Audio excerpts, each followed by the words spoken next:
मैं गीतांजलि शर्मा, सहायक अध्यापिका, राजकीय उच्चतर माध्यमिक विद्यालय हरहरपुर, मटकली, बरेली। बच्चों, आज मैं आपको मेवाड़ मुकुट की कथा वस्तु के बारे में समझाऊंगी। बच्चों, आपने महाराणा प्रताप का नाम तो अवश्य सुना होगा। अपने राज्य की रक्षा के लिए सब कुछ गवा देने के बावजूद विदेशी सत्ता के आगे ना झुकने वाले एक महान योद्धा के रूप में उनको जाना जाता है। 16वीं शताब्दी में जब लगभग पूरा भारत अकबर की अधीनता स्वीकार कर चुका था और राजस्थान के अनेक राजपूत राजा भी अकबर को अपना शासक स्वीकार कर चुके थे, तब राजस्थान के ही एक छोटे से राज्य मेवाड़ के राजा महाराणा प्रताप ने अपने राज्य का और अपना स्वाभिमान बचाए रखा। अपने सीमित साधनों से ही उन्होंने अकबर की विशाल सेना से अनेक बार टक्कर ली।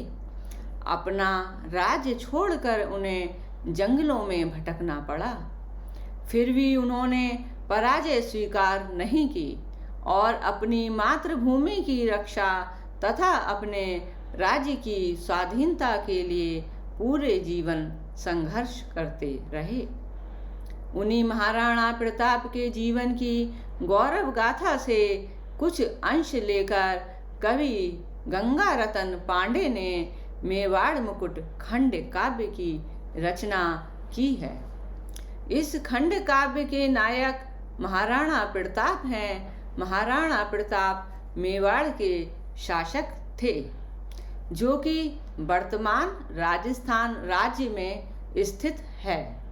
उन्होंने अत्यंत कठिन परिस्थितियां होने के बावजूद अपने राज्य मेवाड़ का गौरव बचाने के लिए अपना सब कुछ समर्पित कर दिया। इसीलिए उन्हें कवि ने मेवाड़ का मुकुट बताया है और अपने खंड काव्य का नाम मेवाड़ मुकुट रखा है। आज के इस पाठ में हम मेवाड़ मुकुट की कथा वस्तु पर चर्चा करेंगे। श्री गंगारतन पांडे द्वारा रचित खंड काव्य मेवाड़ मुकुट 7 सर्गों में विभाजित है।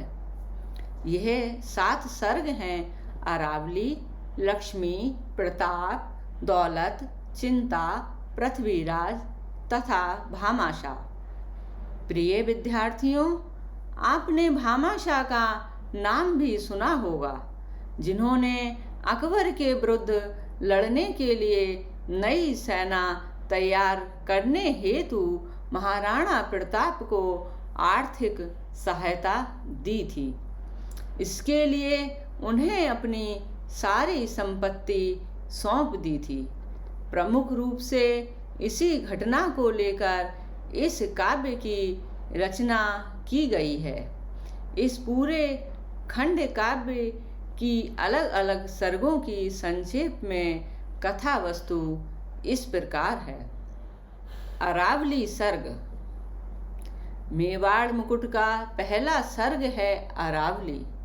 अरावली राजस्थान में स्थित पर्वत श्रृंखला का नाम है, जैसे हिमालय, विंध्य, सतपुड़ा आदि। इसी अरावली पर्वतमाला के बीच हल्दी घाटी नामक मैदान में महाराणा प्रताप का अकबर की विशाल सेना के साथ युद्ध हुआ था, जिसमें उनका स्वामी भक्त घोड़ा चेतक शहीद हुआ था और स्वयं उनके प्राण बड़ी कठिनाई से बच पाए थे। इस सर्ग की शुरुआत उस युद्ध के बाद की स्थितियों से होती है। इसको आगे की कथा की भूमिका या पृष्ठभूमि के रूप में देखा जा सकता है। हल्दी घाटी के मैदान में बड़ी वीरता के साथ युद्ध करने पर भी महाराणा प्रताप को सफलता नहीं मिल पाती है और उन्हें अपने प्राण बचाकर उन्हें युद्ध क्षेत्र से जाना पड़ता है। वह साधनहीन होकर अपने परिवार के साथ अरावली के पहाड़ों में भटकते हैं। उनके साथ उनकी पत्नी लक्ष्मी भी है, जो अपने पुत्र अमर को साथ लिए वनवास में समय बिताने वाली सीता की तरह एक पेड़ के नीचे बैठी है। उनके अलावा महाराणा प्रताप के शत्रु पक्ष की कन्या दौलत भी उनके साथ है, जिससे वे पुत्री के समान व्यवहार करते हैं। इस सर्ग में कवि ने अरावली पहाड़ और वहाँ की प्रकृति का बड़ा सुंदर और मानवीकृत रूप में चित्रण किया है। अरावली पहाड़ मानो प्रताप को अपने आंचल में पाकर गर्व का अनुभव करता है। अपने को इस कारण से धन्य मानता है। उसे विश्वास है कि ये महापुरुष प्रताप उसके स्वाभिमान की अवश्य रक्षा करेगा और उसका खोया हुआ गौरव उसे वापस लौटाएगा। इसलिए अरावली स्वतंत्रता के उपासक अपने महान सपूत की रक्षा करने को तत्पर हैं। इस पर्वतीय क्षेत्र में निवास करने वाले कोल, किरात जैसी जातियों के लोग तो क्या, पशु पक्षी तक प्रताप के लिए उनकी प्रजा के समान हैं। दूसरा सर्ग है बच्चों लक्ष्मी सर्ग। इस सर्ग का नामकरण महाराणा प्रताप की पत्नी लक्ष्मी के नाम पर हुआ है। लक्ष्मी के चरित्र और उनकी मानसिक दशा को इस सर्ग में प्रस्तुत किया गया है। राजमहल में सभी तरह की सुख सुविधाओं के साथ जीवन बिताने वाली महारानी लक्ष्मी को अब वन में अभावग्रस्त जीवन बिताना पड़ रहा है। लेकिन लक्ष्मी छत्राणी है और पतिव्रता भारतीय नारी है, इसलिए भले ही उन्हें कंदमूल फल खाकर और धरती पर सोकर बहुत कठिनाई भरा जीवन व्यतीत करना पड़ रहा है, पर उन्हें अपने इन कष्टों की चिंता नहीं है। चिंता है तो अपने पति की, बच्चों की और शरण में आकर रह रही दौलत की। अपनी कुटी के बाहर चुपचाप बैठी वह सोच रही है। उनका मन बेचैन है। वे सोच रही है अपने बेटे अमर के बारे में, उसके भाग्य के बारे में, जो एक महाराणा का बेटा होने के बावजूद दूध तक के लिए तरसता है। भाग्य की ये विडंबना देखकर वह काफी विचलित हो जाती है। अपने बच्चे की ऐसी दयनीय दशा देखकर उनका धीरज टूटने लगता है। इस मना स्थिति में उन्हें लगता है जैसे नियति भी अत्याचार और अन्याय के पक्ष में है। इतने पर भी वे टूटती नहीं। उन्हें महाराणा का महान उद्देश्य याद है। उनके ध्यान में है कि राणा ने अपना सिर शत्रु के आगे नहीं झुकाया। उनका शायद यही अपराध है जिसके कारण उन्हें वन वन भटकना पड़ रहा है। वे सोचती है कि हमने अपनी स्वतंत्रता का सौदा नहीं किया, शायद उसी के बदले में ये दुख मिल रहा है।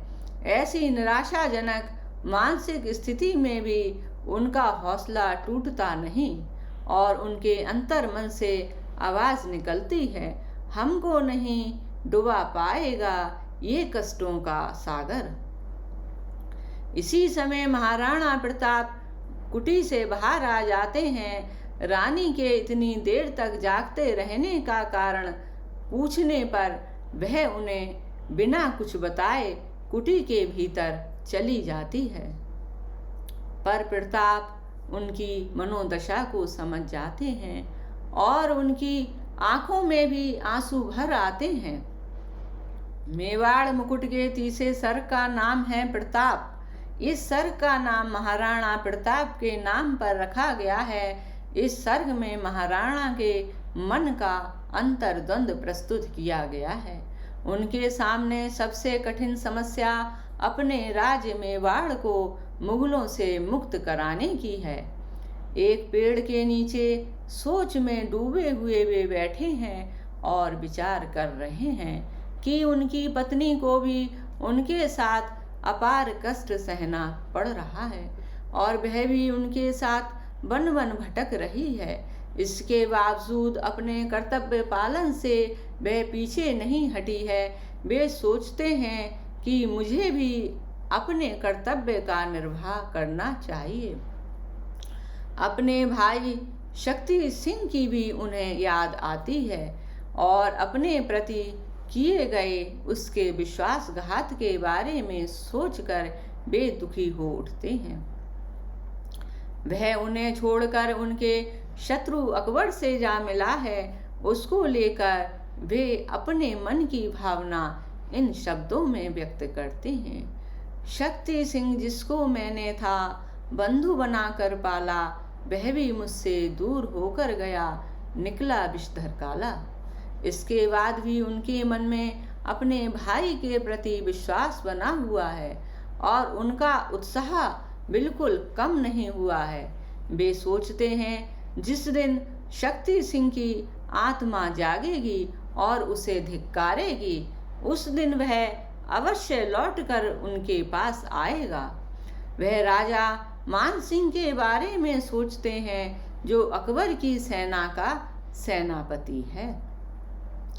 उन्हें दुख है कि वीर राजपूत राजा होते हुए भी वह उनका संग ना देकर अकबर के इशारे पर नाच रहा है। उन्हें अपने स्वामी भक्त घोड़े चेतक की भी याद आती है और उनका मन करुणा से भर जाता है। इस सब के बावजूद वे संकल्प करते हैं कि वे अपना सिर कभी अकबर के सामने झुकने नहीं देंगे और मेवाड़ को स्वतंत्र कराने के लिए यदि अपने प्राण भी देने पड़े तो देंगे।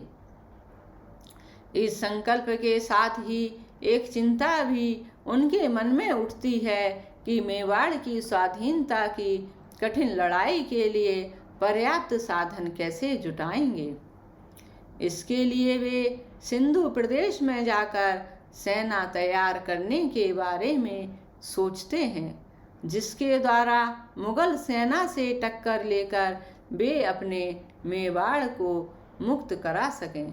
अपने सिसोदिया वंश की आन बचाने का वे संकल्प तो लेते हैं, पर उनकी चिंताएं यहीं खत्म नहीं होती।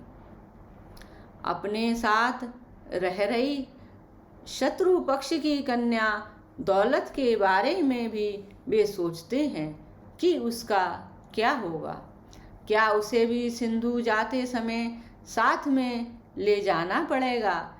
यह प्रश्न मन में आते ही वे वहाँ से उठकर दौलत से मिलने के लिए चल देते हैं।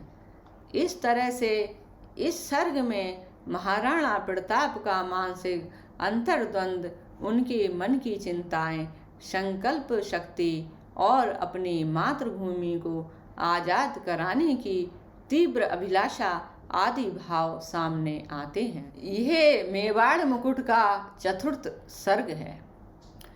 दौलत अकबर के मामा की बेटी है जो महाराणा प्रताप के साथ रह रही है।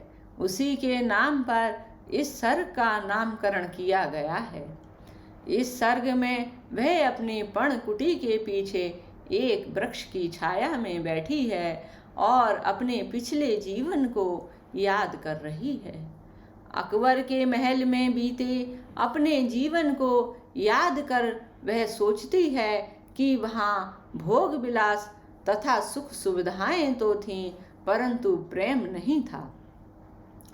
वहाँ कटुता ही अधिक थी। देखें उसी के शब्द।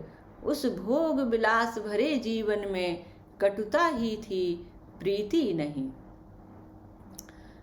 उस सुख सुविधा में जीवन के मुकाबले उसे अपने वर्तमान का असुविधाओं से भरा जीवन अधिक सुखमय मालूम होता है, क्योंकि यहाँ कटुता नहीं है, प्रेम है।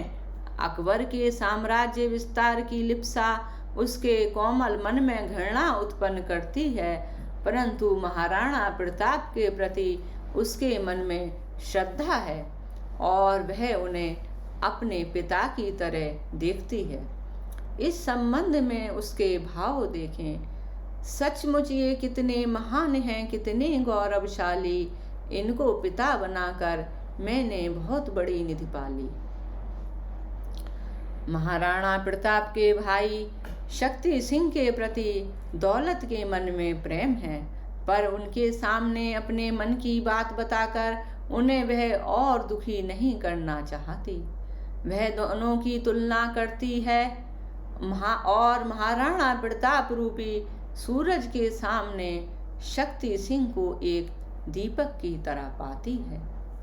उसके मन में चाहत है कि वह राणा प्रताप के लिए कुछ करे, किसी तरह से उनकी सहायता कर सके। उसी समय उसे किसी के आने की आहट सुनाई पड़ती है और ये सर्ग पूरा हो जाता है। चिंता सर्ग। ये सर्ग किसी पात्र के नाम पर नहीं है, चिंता नामक मनोभाव के ऊपर इसका नाम रखा गया है। अकेली बैठी सोच रही दौलत के पास आकर महाराणा उसके अकेले बैठे सोचने का कारण पूछते हैं। दौलत अपने को परम सुखी और निश्चिंत बताकर महाराणा के ही रात दिन परेशान रहने को अपनी चिंता का कारण बताती है।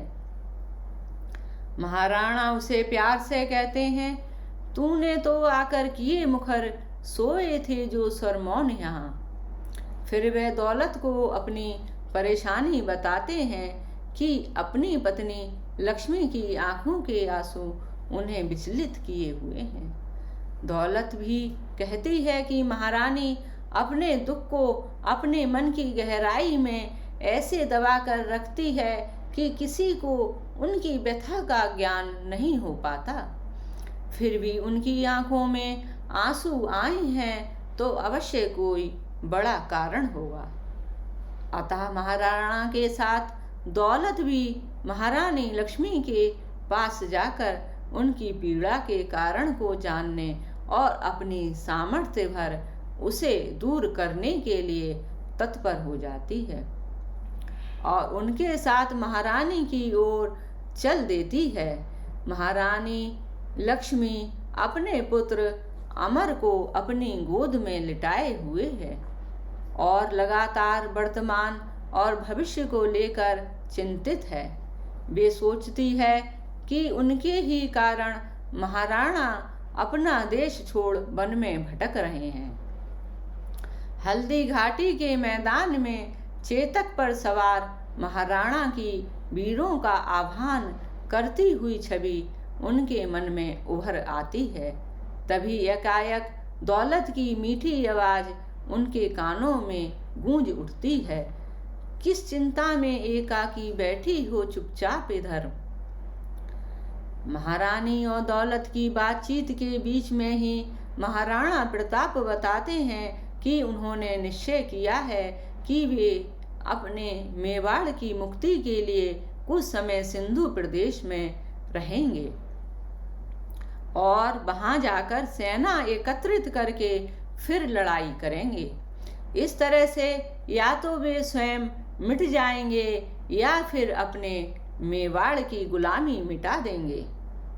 महाराणा का ऐसा निश्चय जानकर महारानी में भी एक नई चेतना का संचार होता है और वे भी छत्राणी धर्म के निर्वाह के लिए अपना सब कुछ न्यौछावर करने को तैयार हो जाती है। इस प्रकार अगले दिन प्रातः काल ही सिंधु को प्रस्थान करने के निश्चय के साथ ही ये अंक पूरा हो जाता है। पृथ्वीराज इस काव्य का छठा सर्ग है। यह भी एक महत्वपूर्ण पात्र के नाम पर रखा गया है। पृथ्वीराज भी राजपूत थे, परंतु अकबर की अधीनता स्वीकार कर उसके दरबार में रहते थे। वे कवि के रूप में उसके दरबार की शोभा बढ़ाते थे। इस सर्ग का आरंभ प्रातःकाल महाराणा के सिंधु प्रदेश जाने की तैयारी से आरंभ होता है। तभी एक सेवक कवि पृथ्वीराज का पत्र लाकर महाराणा प्रताप को देता है। पत्र पढ़कर वे पृथ्वीराज से मिलते हैं। पृथ्वीराज अपने और अपने जैसे अन्य राजपूत राजाओं की करनी पर पश्चाताप करते हैं कि उन्होंने अपने अपने स्वार्थों के कारण राजपूती आन बान को भुलाकर अकबर का साथ दिया। इसके कारण उनका स्वाभिमान, राजपूती गौरव तथा स्वाधीनता प्रेम सब नष्ट हो गया है। लेकिन वे कहते हैं कि अब हमने सच्चे मन से ये निश्चय किया है कि आपको अब साधन रहित होकर वन वन भटकने नहीं देंगे। हमें आपकी शक्ति पर पूरा भरोसा है और अब हम अकबर से प्रतिशोध लेकर मेवाड़ को फिर से प्राप्त करेंगे। महाराणा द्वारा अपने को साधनहीन बताए जाने पर पृथ्वीराज उन्हें भामाशाह की बात बताते हैं कि सेठ भामाशाह सेना तैयार करने के लिए आर्थिक सहयोग देने को तत्पर है। यह बताकर और प्रताप से आज्ञा लेकर वे भामाशाह को बुलाने चले जाते हैं। यहीं पर ये सर्ग समाप्त हो जाता है। मेवाड़ मुकुट का 7वां और अंतिम सर्ग भामाशाह नाम से है। भामाशाह उस समय के एक बहुत बड़े सेठ थे, जिनका अपनी दानवीरता, देशभक्ति और त्याग के कारण नाम इतिहास में अमर हो गया है। उन्हीं के नाम पर इस सर्ग का नामकरण किया गया है। इस सर्ग में महाराणा प्रताप बैठकर बदली हुई परिस्थिति के बारे में सोच रहे हैं। उन्हें लगता है कि भाग्य अब उनके जीवन में एक नया मोड़ लाना चाहता है।